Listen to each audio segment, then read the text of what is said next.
Ginto, first ever Filipino to win gold, 97 years in the running. How does it feel? Let us know. Hindi ako makapaniwala. Hindi ako makapaniwala na naiinom ko. Na-surpresa ako na nagawa ko yun. Kakaiba si God. And sa lahat ng mga prayer warriors ko dyan sa Pilipinas, thank you so much. And sa Team HD, at sa lahat ng sumuporta sa akin, thank you so much for believing in me. When the times na hindi ko na, alam mo yung gusto ko nang sumuko dahil sa dami ng pagsubok na pinagdaanan na kaya nating mga Pilipino. Ay, Dilin, pumasok ka dito, napaka-confident mo. Nakita namin lahat. Iba yung yabang, iba yung sure na sure ka sa sarili mo. Ano yung pakiramdam mo going into the weightlifting competition? Sa totoo lang, ang kinakabahan ako, baka hindi ko magawa. Pero, the whole day, the whole week, sinasabi ko na, I believe, saka prepared ako. Sa lahat ng pinagdaanan ko, prepare ako ni God to be strong today. Thankful ako sa Team HD na ginawa kong malakas. Kanina you were setting Olympic records. Nandun na kayo sa level na yon, di ba? Actually, hindi ko alam na Olympic record yung ginagawa ko.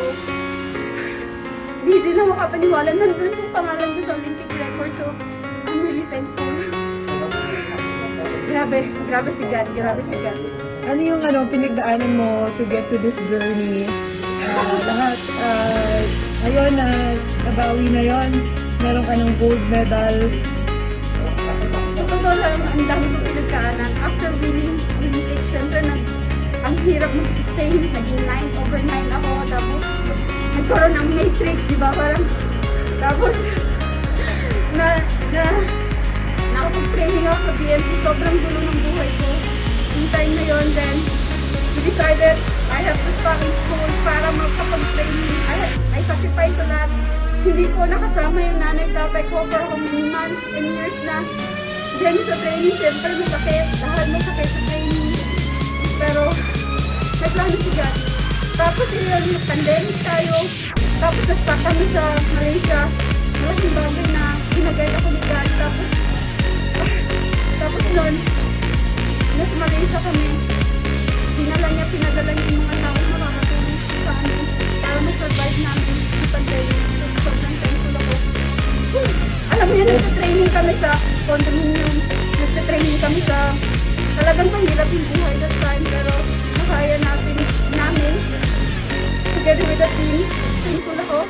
At alam ko, lahat ng hirap na pinagdaanan ko, may reason si God. So, malaking bagay para sa akin. Kahit na rin, ano sa tingin mo yung Worth it though. Worth it. Ano yung naging susi? Ano yung naging susi? Pinakasusi? Okay, last message for the Filipinos. Everybody watching, lahat. Twitter is going crazy. Lahat kami ng mga kababayan. Bawal sumigaw!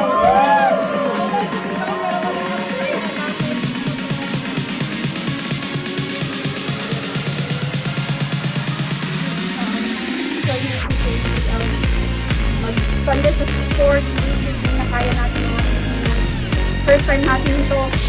Akala natin imposible. Akala ko din imposible itong pandemic na. Sa pandemic na imposible ang Olympics. Pero nandito tayo ngayon. So, kaya natin. Huwag kayong sumuko. Kahit anong challenges and trials yan. Manalangin tayo kay God. Mag-guide siya sa atin. Tayo, Pinoy!